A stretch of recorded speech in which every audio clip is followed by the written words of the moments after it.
Hi, welcome back to Review. The movie begins by showing Rocket being used as a test subject by the High Evolutionary to build an animal-populated counter-Earth as an infant raccoon. 3 other High Evolutionary test subjects, Lila, Teefs, and Floor, become friends with him. Later on we see Rocket outperforming the other animals in intelligence and aptitude and recognize the anthropomorphization process's flaw, which infuriates the High Evolutionary. Afterward, once the High Evolutionary perfects the anthropomorphization formula, they discover that they won't be a part of the new Earth.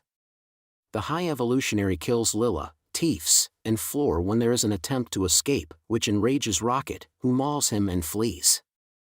After some time has passed, the Guardians of the Galaxy have made a rebuilt Nowhere as their base of operations. The next evening after they have settled in, Adam Warlock attacks them.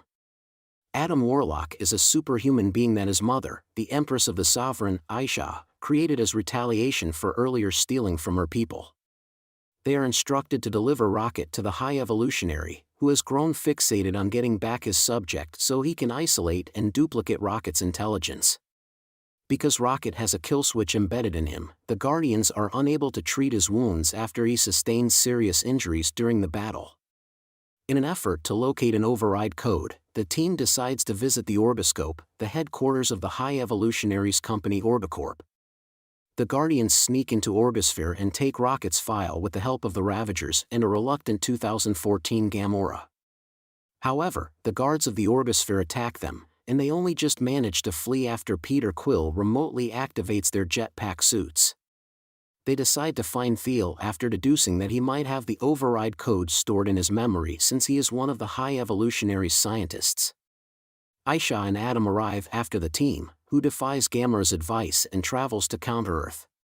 While Drax and Mantis stay with Gamora and Rocket, Quill, Nebula, and Groot track Theo to the High Evolutionary's ship with assistance from a family of bat-like humanoids.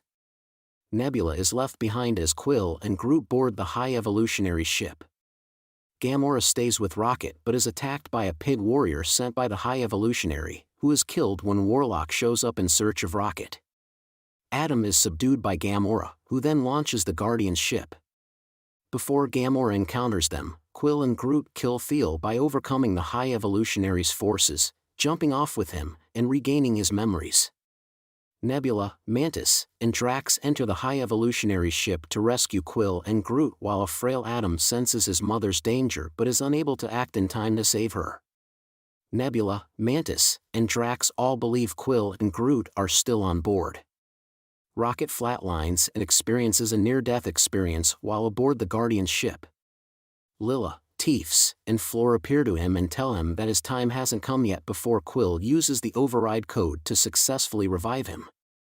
Thousands of kidnapped children are found by Mantis, Nebula, and Drax on the High Evolutionary's ship before they themselves are captured and put in a room with abelisks.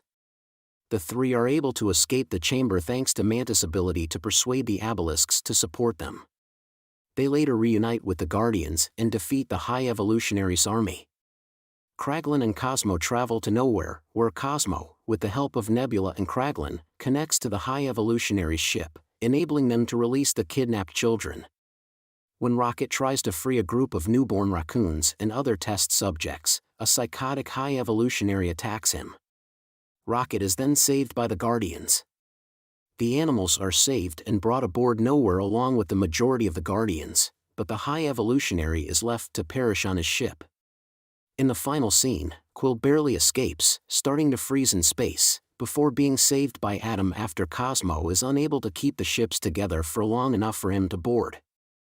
Not as strong as the earlier Guardians of the Galaxy installments, but still much better than the majority of recent Marvel projects, for example Ant-Man. This is a fun and exciting space adventure with Rocket's character serving as the narrative's focal point throughout the entire film, and his journey ranks among the most fascinating and memorable aspects of the movie. The movie has a ton of action and explosions, but the plot has a few holes and some of the storylines feel hurried or underdeveloped. Gamora, for instance, where did she emerge from? These flaws, though, are overshadowed by the movie's positive aspects. For example, I sobbed while watching a scene involving an intelligent raccoon, a rabbit with prosthetic legs, a walrus with wheels, and an otter with metal arms. Overall, this was a good film. Thank you for watching and don't forget to subscribe.